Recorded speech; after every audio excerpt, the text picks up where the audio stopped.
Bismillahirrahmanirrahim. Assalamualaikum warahmatullahi wabarakatuh. Baik, anak-anak sekalian, bagaimana kabarnya di kesempatan hari ini? Eh, kita doakan mudah-mudahan kalian semua, kita semua senantiasa dalam lindungan Allah Subhanahu wa taala dan senantiasa dimudahkan oleh Allah di dalam thalabul ilmi atau menuntut ilmu. Di kesempatan kali ini kita akan kembali mempelajari tentang pendidikan agama Islam di kelas 5, tepatnya di bab kedua tentang beriman kepada Allah Subhanahu wa taala dan kitab-kitabnya. Baiklah anak-anak, sebelum kita memulai pembelajaran, marilah kita berdoa terlebih dahulu agar selama kegiatan pembelajaran nanti kita dimudahkan oleh Allah dan tentunya diberikan ilmu yang bermanfaat baik di dunia, terlebih-lebih bermanfaat kelak di akhirat. Amin ya robbal alamin. Mari kita berdoa bersama-sama, mohon kepada Allah Subhanahu wa taala. Bismillahirrahmanirrahim. Bizidni ilma warzuqni fahma waj'alani minas salihin. Ya Allah, tambahkanlah ilmu kepadaku dan berilah aku karunia untuk dapat memahami dan dijadikanlah aku termasuk golongannya orang-orang yang soleh. Amin ya rabbal alamin. Baiklah anak-anak, di kesempatan kali ini seperti di awal tadi kita akan mempelajari tentang Asmaul Husna. Mengenal Allah Subhanahu wa taala melalui Asmaul Husna. Ada 4 Asmaul Husna anak-anak yang nantinya akan kita pelajari. Yang pertama yaitu Asmaul Husna Al-Mumit, yang artinya Allah yang maha mematikan. Yang kedua Asmaul Husna Al-Hayyu, yang artinya Allah yang maha hidup. Yang ketiga Asmaul Husna Al-Qayyum, yang artinya Allah yang maha berdiri sendiri. Yang nomor 4 Asmaul Husna Al-Ahad, yang artinya Allah Maha Esa atau Allah Maha Satu. Sebelum kita mengenal masing-masing dari Asmaul Husna tersebut, marilah kita pelajari dulu tentang bagaimana mengenal Allah. Mengapa kita harus mengenal Allah Subhanahu wa taala? Mengenal Allah Subhanahu wa taala. Anak-anak, kita harus tahu siapakah Allah Subhanahu wa taala itu. Allah Subhanahu wa taala adalah Tuhan yang menciptakan alam semesta ini beserta dengan isinya. Ada bisa kita ketahui ada manusia, ada hewan, ada tumbuhan, bahkan yang di langit ada matahari, ada bulan, ada bintang. Seluruh alam ini semuanya adalah ciptaan Allah. Untuk itu, karena Allah sudah menciptakan semuanya untuk kita semua, maka wajib bagi kita untuk mengenal Allah Subhanahu wa taala. Selanjutnya tentang Asmaul Husna. Apakah Asmaul Husna itu? Asmaul Husna adalah dalam bahasa Arab, Asmaul Husna terdiri dari 2 suku kata, yaitu asma yang berarti nama-nama dan al-husna yang berarti baik.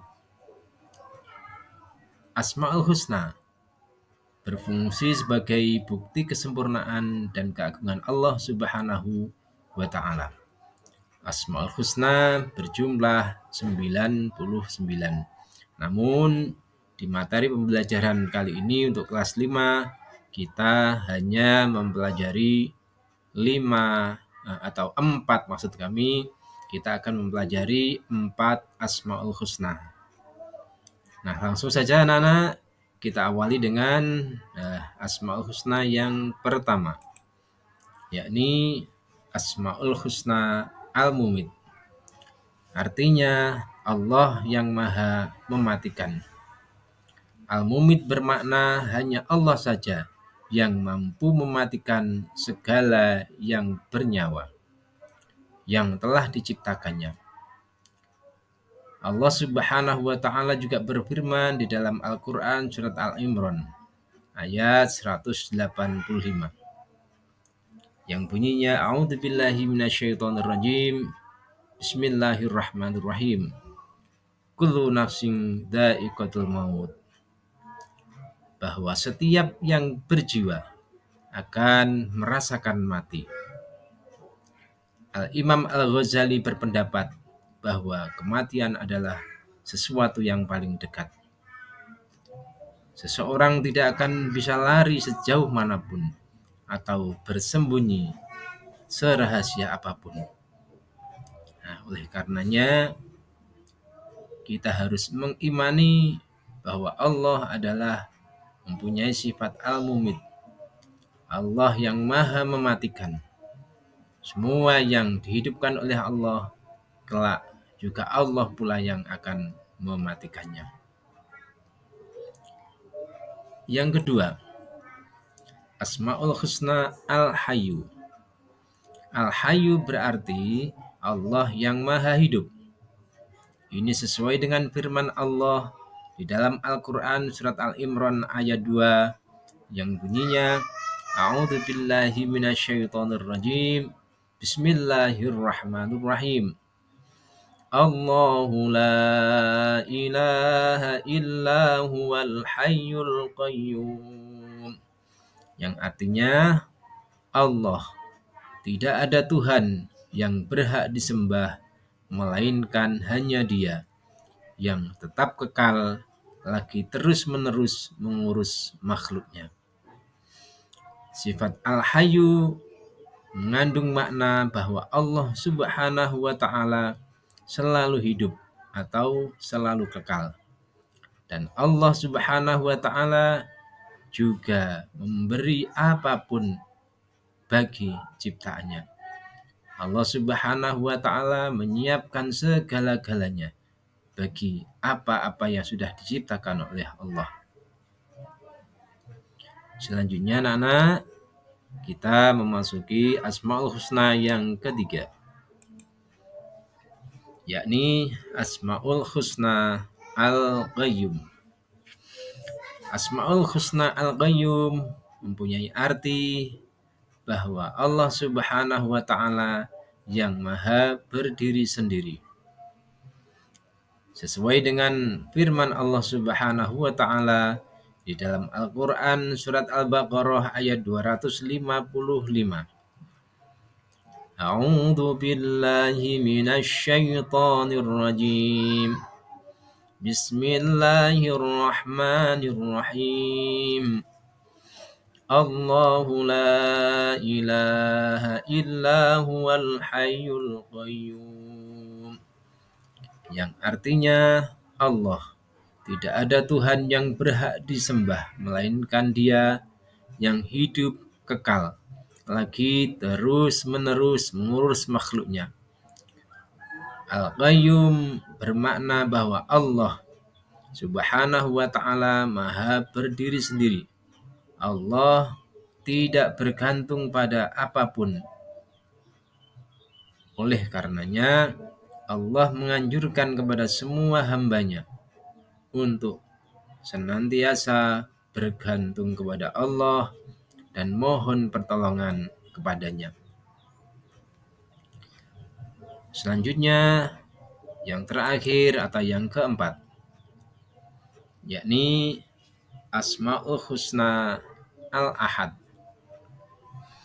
Al-Ahad artinya Allah Subhanahu wa ta'ala yang Maha Esa atau yang Maha Satu.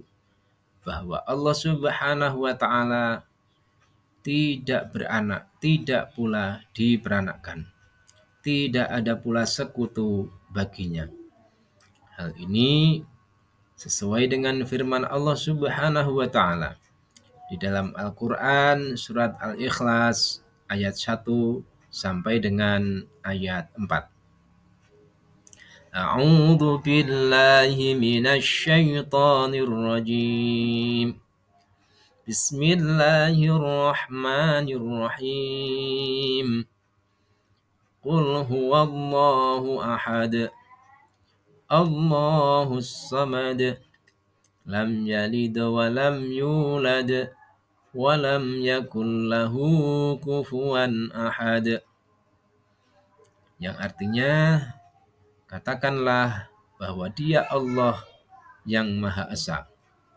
Allah adalah Tuhan yang bergantung kepadanya segala sesuatu.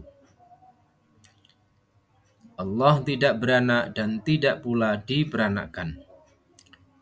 Dan tidak ada seorang pun yang setara dengan Dia.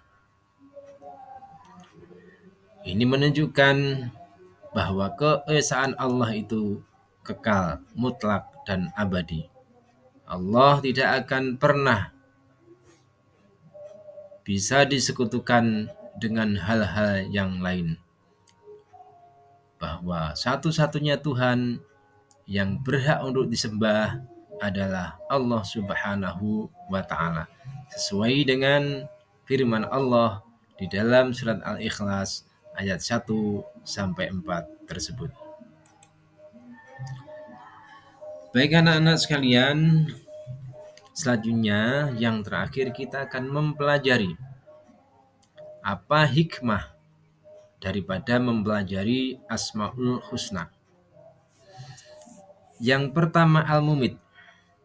Hikmah mempelajari Asmaul Husna Al-Mumit adalah meningkatkan kesadaran akan kehidupan yang sementara dan keabadian di akhirat, serta mengajarkan kepada kita semuanya untuk senantiasa bersiap diri dengan berbuat baik dan bertakwa kepada Allah Subhanahu wa taala. Yang kedua, hikmah mempelajari Asmaul Husna Al-Hayyu, yakni menghargai bahwa Allah Subhanahu wa taala adalah sumber kehidupan bagi kita semua dan memotivasi bagi kita untuk senantiasa menjalankan hari-hari dengan penuh rasa syukur dan kebaikan. Hanya semata-mata memohon pertolongan dan mengharap ridho dari Allah Subhanahu wa taala. Berikutnya, hikmah mempelajari Asmaul Husna Al-Qayyum. Belajar bahwa Allah Subhanahu wa taala adalah yang mandiri dan tidak tergantung pada apapun dan siapapun. Ini mengajarkan bagi kita untuk selalu bergantung pada Allah dalam semua hal yang kita lakukan. Yang terakhir, hikmah mempelajari Asmaul Husna Al-Ahad. Belajar bahwa Allah Subhanahu wa taala adalah satu-satunya Tuhan yang Maha Esa dan tidak ada yang sepertinya. Demikian anak-anak yang kita pelajari di kesempatan hari ini.